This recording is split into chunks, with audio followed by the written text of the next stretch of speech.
Film की शुरुआत की कहानी बैकग्राउंड से होती है कि ये वो समय होता है जब इंसान ने अंतरिक्ष के क्षेत्र में बहुत बड़ी उपलब्धि हासिल कर ली और आज इंसान चांद के अलावा अन्य प्लेनेट पर भी अपने कदम रख चुका है। पर 2040 में एक स्टारशिप इवेंट होराइजन जो एक सीक्रेट मिशन पर अंतरिक्ष में भेजा गया था, उसमें सवार 80 क्रू मेंबर जब कुछ ही मिनट में नेपच्यून प्लेनेट के करीब पहुंच गए, जहां नॉर्मली पहुंचने के लिए 10 साल से ज्यादा का समय लगता है, तब वो स्टारशिप हवा में अचानक ही गायब हो गया। पर 7 साल बाद वो स्टारशिप अचानक से नेपच्यून के पास नजर आता है जो बिल्कुल वीरान हो गया है और स्टारशिप के एक क्रू के भयानक चीख के साथ डॉक्टर विलियम की तरफ मुड़ जाती है जो धरती के करीब स्पेस स्टेशन में होते हैं। दरअसल डॉक्टर विलियम ने ही कई वर्षों की कड़ी मेहनत के बाद स्टारशिप को तैयार किया था, पर उनके इस जुनून के पीछे वो अपनी पत्नी के लिए कभी समय नहीं दे सके, जिनके गुजर जाने के बाद अब वो खुद को जिम्मेदार मानने लगते हैं और इसीलिए गिल्टी में उन्हें कभी कभी अपनी पत्नी के डरावने सपने आते हैं। यहाँ सर्च और rescue spaceship Lewis and Clark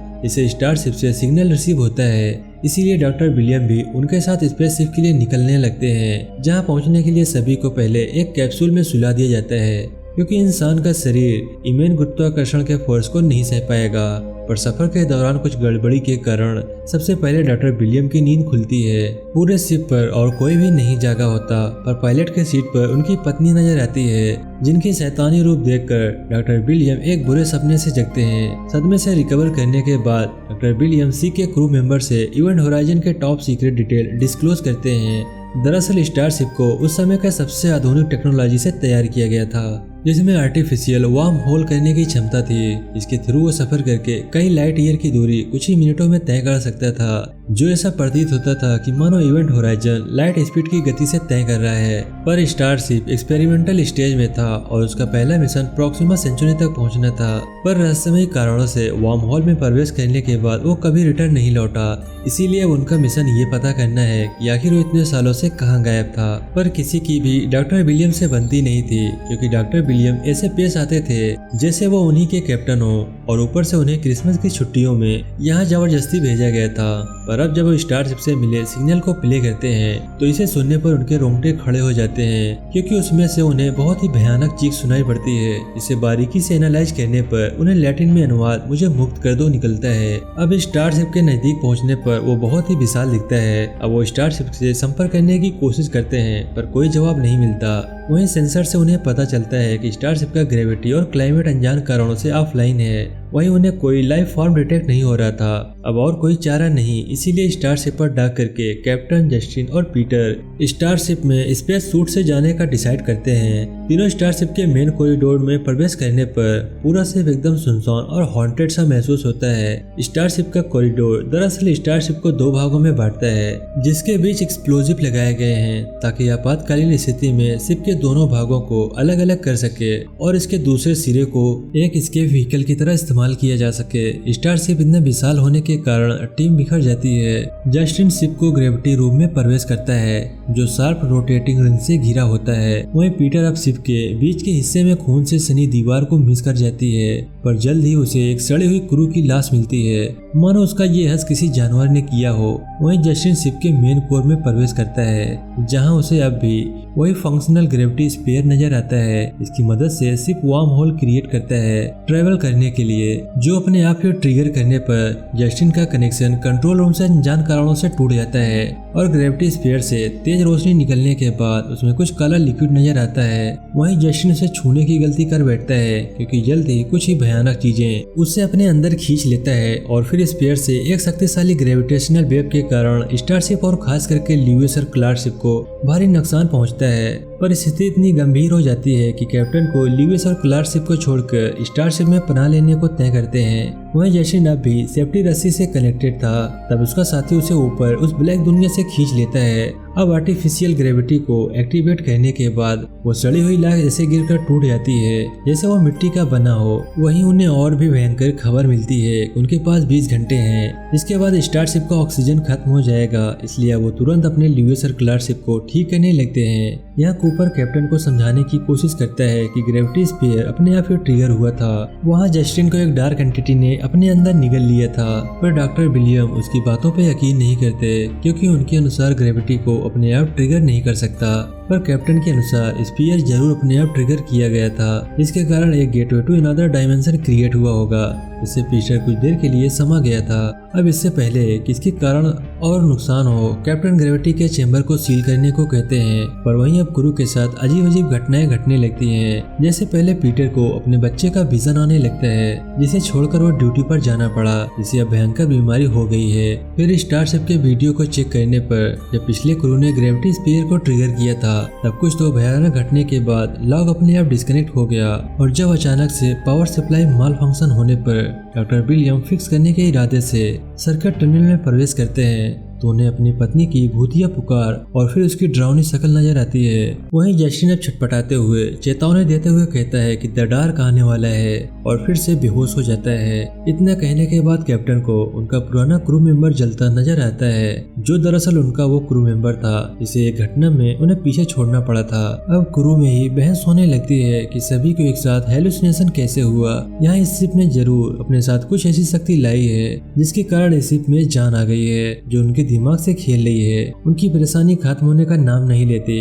क्योंकि पीटर की आंखों के सामने से जस्टिन की बॉडी गायब हो जाती है और तभी एक और पावर आउटेज ट्रिगर होता है, जिससे डर के मारे पीटर कंट्रोल रूम भाग पड़ता है और अब वो कुछ खूंखार एंटिटी उनके दरवाजे को तोड़ने की कोशिश करने लगती है, जिससे डॉक्टर विलियम एकदम सम्मोहित होकर उस दरवाजे को खोलने लगते हैं कि इन वक्त पर स्टार उन्हें रोक लेती है। इसके ठीक बाद जस्टिन उसी डार्क शक्ति से सम्मोहित होकर खुद को लॉक कर देता है और उन्हें बताता है कि मैं इस भयानक इमेज को झेल नहीं सकता जो मैंने देखे थे जब मैं उस डार्क दुनिया में कैद था।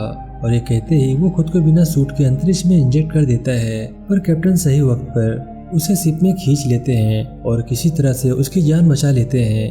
पर यहाँ वही अनजान डार्क शक्ति डॉक्टर विलियम पर हावी होने लगती है और वहीं जस्टिन को रिकवर करने के लिए उसे कैप्सूल में सुला दिया जाता है।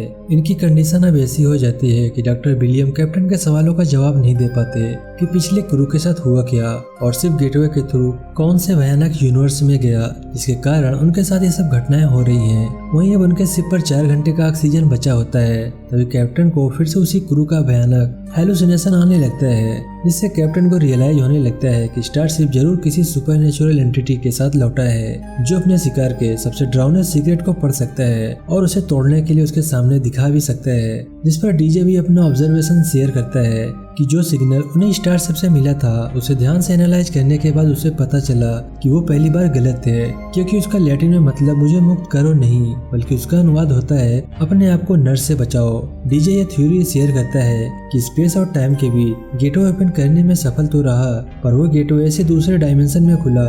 इंसान नर्क मानता है, पर उन्हें फाइनली एक खुशखबरी मिलती है। यहाँ दोनों मिलकर ल्यूस और क्लार्क शिप को ठीक करने में सफल रहे। वहीं वो पिछले क्रू के वीडियो को क्लीन करने में सफल हो जाते हैं, जहां उन्हें नजर आता है कि शिप के गेटों में प्रवेश करते ही सभी क्रू एक दूसरे का नरसंहार करने लगते हैं। इसके बाद कैप्टन तुरंत शिप का सारा डेटा इकट्ठा करके उसे नष्ट करके ल्यूस और क्लार्क शिप को एस्केप करने का फैसला करते हैं। इसका डॉक्टर विलियम सख्त खिलाफ होते हैं, क्योंकि उनके सिर पर अब सुपरनेचुरल पत्नी का भूत सवार होता है कि वो इस बार अपनी पत्नी को अकेला नहीं छोड़ेंगे, क्योंकि उनके लिए अब यही घर है। यहाँ स्मिथ और पीटर बचे हुए ऑक्सीजन सिलेंडर इकट्ठा करने लगते हैं ल्यूस और क्लार्क शिप के लिए कि तभी वह डार्क एंटिटी पीटर को उसके बेटे को फिर से विजन दिखाकर अपनी तरफ आकर्षित करता है, जिससे पीटर एकदम बेखबर होकर ऊंचाई से गिरकर उसकी वहीं जान निकल जाती है। इतने में वहीं डॉक्टर विलियम को अपनी पत्नी का विजन नजर आने लगता है और अब रिवील होता है कि उनकी पत्नी ने अपनी नसें काटकर अपनी जान ले ली, क्योंकि वो अपना अकेलापन सह नहीं सकी। जब डॉक्टर विलियम पर स्टारशिप को डिजाइन करने का जुनून सवार था, अब विलियम को उनकी पत्नी का डार्क साया नजर आता है, जो उन्हें अपने नर के डायमेंशन में इनवाइट करती है, जिसमें डॉक्टर विलियम सम्मोहित होकर अपनी आंखें निकाल देते हैं। अब डार्क शक्ति से पोजेस कॉरिडोर में लगे बॉम्ब को यूज करके ल्यूस और क्लार्क शिप को उड़ा देते हैं, ताकि कोई भी भाग न पाए, जिससे बेचारा स्मिथ मारा जाता है। इसके तुरंत बाद हॉन्टेड डॉक्टर विलियम डीजे को अपना अगला शिकार बनाते हैं और उसके शरीर के चिथड़े करके उसे डेकोरेशन की तरह लटका देते हैं। कैप्टन अब डॉक्टर विलियम को हंट करने का तय करते हैं, पर ब्रिज पर जब वो घायल स्टार को सहारा देते हैं, तब तक ईवेल से पहुंचे डॉक्टर विलियम उनका गन झटक कर ग्रेविटी स्पीयर को एक्टिवेट कर देते हैं, ताकि एक बार फिर से गेटवे ओपन होगा और स्टार से फिर से क्यूस और नर के डायमेंशन में प्रवेश कर जाएगा अपने न्यू क्रू के साथ अब डॉक्टर विलियम बाहर मौजूद कूपर पर अपना शिकार बनाने की कोशिश में शिप में एक बड़ा छेद कर देते हैं, जिसके कारण अब सभी अंतरिक्ष में खींचे जाने लगते हैं। अब सभी कैसे तो खुद को काफी देर तक संभाले रखते हैं, पर अंत में विल डॉक्टर विलियम का वही हश्र होता है जो उनका होना चाहिए था। वहीं स्टार्क और कैप्टन कैसे तो ब्रिज रूम में एस्केप करके चेम्बर को सील कर देते हैं। अब तीनों एकजुट होने के बाद उन्हें रियलाइज होता है कि ग्रेविटी ड्राइव को अब रोका नहीं जा सकता, इसलिए कैप्टन उसी कॉरिडोर में लगे एक्सप्लोजिव को ग्रेविटी चैम्बर को अलग करने का तय करते हैं ताकि वो शिप के दूसरे हिस्से से एस्केप कर सकें। और नसीब रहा तो कोई उन्हें समय रहते रेस्क्यू कर लेगा। पर इस समय जब स्टार्क और कूपर तैयारी कर रहे होते हैं, तभी देखते ही देखते पूरा शिप खून की नदी में डूबने लगता है। यहाँ कैप्टन एक्सप्लोजिव को ऑन करने में सफल हो जाते हैं, पर डेटोनेटर लेकर शिप के दूसरे हिस्से की तरफ भागने से पहले ही उनका वही बुरा सपना उन पर हमला कर बैठता है और उससे बचने के लिए उसी ग्रेविटी कोर में पहुंच जाते हैं जहां उन्हें नहीं होना चाहिए था। वहीं अब उनका बुरा सपना डॉक्टर विलियम के अवतार में नजर आता है, जो बताता है शिप ने मुझे बचाया अंतरिक्ष में खींचे जाने से पहले ही, और ये शिप अपने मंजिल नर्क में जाकर ही रहेगा अपने न्यू क्रू के साथ। अब डॉक्टर विलियम कैप्टन को अपनी बाकी के क्रू का विजन दिखाते हैं कि आखिर उनका क्या हश्र हो रहा है। नरक में कैप्टन इविल डॉक्टर विलियम को रोकने की कोशिश करते हैं, पर वो डॉक्टर एंटिटी के सामने टिक नहीं पाते। पर ग्रेविटी ड्राइव के ट्रिगर होने से पहले ही कैप्टन खुद का बलिदान देकर डेटोनेटर को ट्रिगर कर देते हैं, जिससे शिप के दो भाग हो जाते हैं और कूपर और स्टार्क नर के गेटवे में खींचे जाने से पहले ही एक्सप्लोजन की वजह से दूर निकल जाते हैं। पर कैप्टन और इविल डॉक्टर विलियम नर के वार्म होल में खींचे चले जाते हैं। स्टार्क और कूपर कुछ कर नहीं पाते। अब दोनों घायल जस्टिन के साथ खुद को कैप्सूल में डालकर सो जाते हैं। अब कुछ दिनों बाद उनका शिप धरती पर पहुंच जाता है, जहां वह दूसरे देश की टीम के द्वारा बचा लिए जाते हैं। पर रेस्क्यू द्वारा हेलमेट उतारने पर वो डॉक्टर विलियम नजर आता है, पर अंत में वो स्टार का एक भयानक सपना निकलता है और उन्हें सच में एक रियल रेस्क्यू टीम ने बचाया होता है। पर यहाँ कूपर स्टार को शांत कर रहा होता है कि मूवी के एंड में शिप का दरवाजा अपने आप ही बंद हो जाता है, यानी कि शिप पर अभी इविल साया का कब्जा है, जिससे यह साबित होता है उसे ग्रेविटी स्फीयर की जरूरत नहीं है जिंदा रहने के लिए। और यहीं पर यह मूवी समाप्त हो जाती है। आई होप कि वीडियो आपको पसंद आया होगा। वीडियो अच्छा लगा तो एक लाइक जरूर कर दें, और अभी तक हमारे चैनल को सब्सक्राइब नहीं किए हैं तो प्लीज चैनल को सब्सक्राइब करके बेल आइकन को प्रेस कर लें, ताकि हमारे आने वाली वीडियो की नोटिफिकेशन आपको सबसे पहले मिले। मैं मिलता हूँ नेक्स्ट वीडियो में, तब तक के लिए बाय बाय।